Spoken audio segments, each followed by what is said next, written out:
Hi, I'm Dan from the Mobile Internet Resource Center.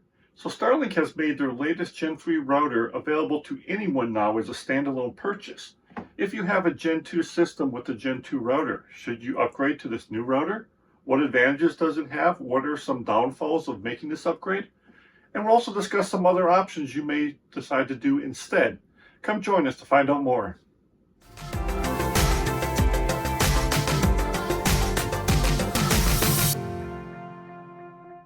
So the Gen 3 router was first introduced as an email-invite only option to Gen 1 round dish users. That some users were contacted and offered to purchase this router at an introductory price and replace their Gen 1 router. For the Gen 1 round system, this was a direct replacement. So it made sense for people who were still using the Gen 1 router to bump up to the Gen 3 router and get some nice advantages, including the latest mesh technology that was included. Other people with the Gen 1 round systems had already moved on to third-party routers because it was very easy to replace your router on that system. Then this router became the default router in the latest standard hardware. The standard hardware is the non-actuated hardware that has the kickstand and no motors, and this is the router you receive with it.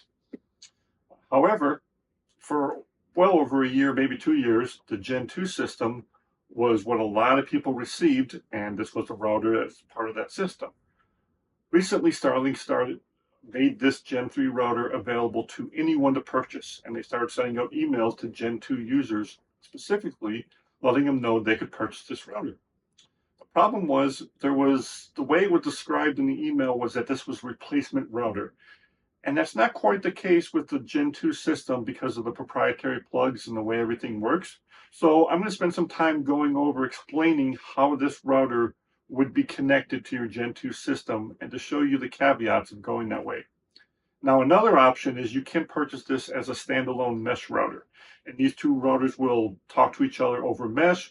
You can extend your Wi-Fi network that way. Using this router in your Gen 2 system as a mesh router is just fine. There's no problems with that. But adding it to your Gen 2 system comes with a little bit of caveats. We're going to go over those. And I'm also going to introduce another third-party router option that you may consider that may give you a lot more bang for your buck. So let's go into that here on what this would need to hook up to your system. All right, I've added some more pieces and wires here I'm going to go over. So first off, if you have a Gen 2 system and you just have the hardware your system was shipped with, you have this Gen 2 router, you have an AC power supply, and you have a proprietary cable that goes from the router to your dish. That's what it ships with, and that's how it works. Now, an optional piece that you can purchase was the optional Ethernet adapter. This has a proprietary connector that plugs into the router instead of the dish. The dish plugs in here, and it gives you an optional Ethernet port. If you're already using a third-party router in your system, you may already have this. In order to add the Gen 3 router to your system, you have to do the exact same thing. You need this Ethernet adapter to add a hardware port so you can bypass this router. So in reality, this Gen 3 router doesn't replace a Gen 2 router. Another reason for that is the power supply for the Gen 2 system was built into this router. You have an AC cable coming in and power over Ethernet going over the proprietary cable powered the dish. Unfortunately, the Gen 3 system doesn't have any of those proprietary cables, and it isn't able to power the dish. And in fact, the Gen 3 router adds an external power supply. So to add this in, you would need this router, Gen 2 router with the power supply. You would need the Ethernet adapter, which is $25 from Starlink, and you would plug in a cable, Ethernet cable to here, and that would allow you to plug into a WAN port on the back of the Gen 3 router. And then um, you would get Wi-Fi 6 and stuff from this router. So you end up needing two AC plugs. This is powered by an AC plug, and this is powered by an AC plug, and the dish is still powered. The Gen 2 dish is powered by this Gen 2 router. So it's not really replacement, it's kind of adding on some additional hardware. And this ends up being the exact same setup if you were going to add any third-party router. Place this router with any third-party router, and it looks identical. It's probably got its own power supply, maybe DC power supply. You've got some sort of either home router or a third-party mobile router or something, and you still have this router just sitting in your tech closet for power and the Ethernet adapter. So it's a little convoluted to run a Gen 2 system with a Gen 3 router. And on top of that, you are paying $250 for a router plus $25 for the Ethernet adapter if you don't already own it. So you're up to about $275 when there's a lot of options you can purchase in that price range. Now let's talk about some advantages why somebody might want the latest Gen 3 router. It does offer Wi-Fi 6 capabilities compared to the previous Wi-Fi 5 capabilities of the Gen 2. While it is newer technology and it's got some advantages, for most people, you aren't going to really see the difference in a small space, especially like an RV. You're not going to be able to see the capabilities of a Wi-Fi 5 system. So it's a small advantage, but not a big advantage to most. Now, as I pointed out earlier, the Gen 3 router does come with a WAN port. That's a standard RJ45 connector, and it has two RJ45 LAN connections. So in the Gen 3 system, it makes sense because you can just plug in any router you want. In this case, you're already going from this Ethernet adapter to this one, and then you could, of course, hardwire a computer, laptop, or connect to it over Wi-Fi. As I mentioned in the beginning of this video, we were also going to give some options on other routers that someone may choose instead of doing the Gen 3 router. By the time you get here, by adding the Ethernet adapter and a standalone router, you could put any router of your choice here. And one option I have in front of me is a Peplink router. And I'm going to go into a little more detail about that. This is the Peplink B1. It's a recent addition of Peplink's lineup, and we have a guide. We've had some articles on this. This has become a favorite of ours and a top pick because of its exceptional value. This comes in two options. There is a Wi-Fi only version of the cellular router for $299. That makes it only $50 more than the Starlink router, which I'm going to set over here for now. And then there is a cellular embedded version of this router, which is what I actually have here for $599. But we're going to focus on the B1 Wi-Fi router with no cellular because it does create exceptional value and gives you a mobile router with all kinds of features.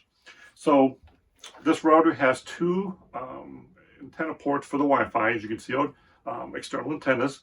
It has two WAN ports and four LAN ports. So it gives you a lot of options. And using Peplink software, you can convert WAN into LAN ports and vice versa. As mentioned, this is the cellular version, so it has four antenna ports for the embedded X62 cellular modem, which is another great feature if you want to step up to the B1 5G. But as I said, we're going to focus more on just the B1.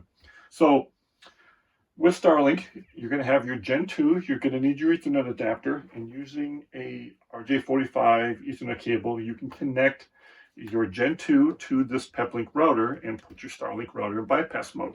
So now you have Starlink as one of the inputs. The great thing is, because this has multiple WAN inputs, I've got a selection of hotspots here. Verizon, T-Mobile, AT&T. Some of the flagship models have an Ethernet port on their own. So again, you can have Starlink coming into one of the WAN ports. I could have one or two more hotspots coming into an additional WAN port. And this router also features a USB-C plug on the front here. So if your hotspot does not have a Ethernet port, such as this older 8800, I could use a USB-C cable and tether it to this router.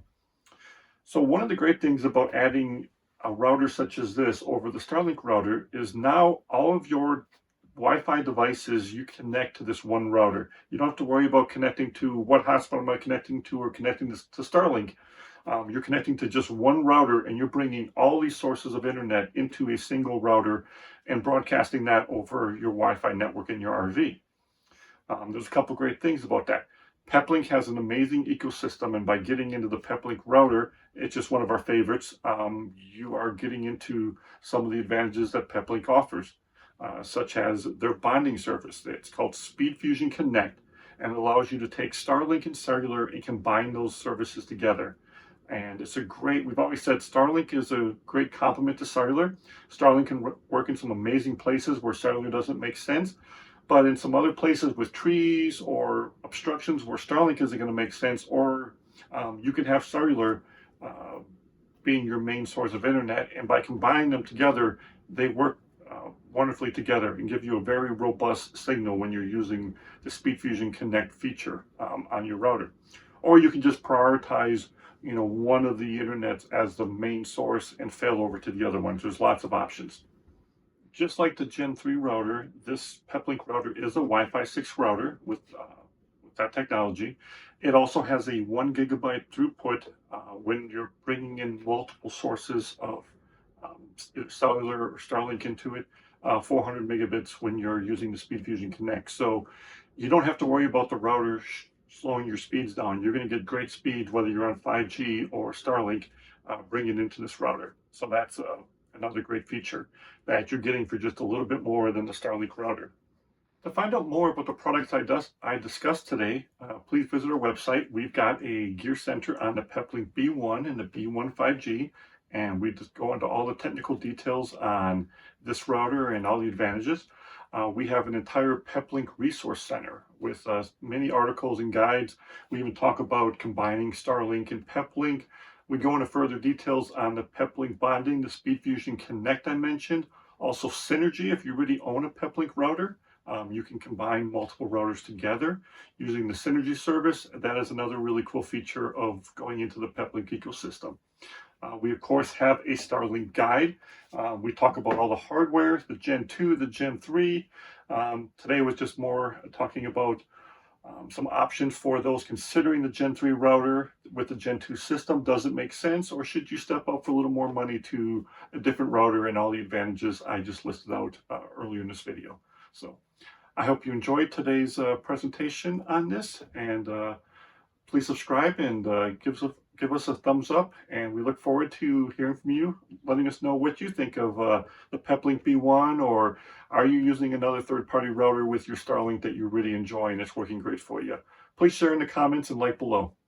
Thank you. These videos are brought to you by our premium members, our mobile internet aficionados.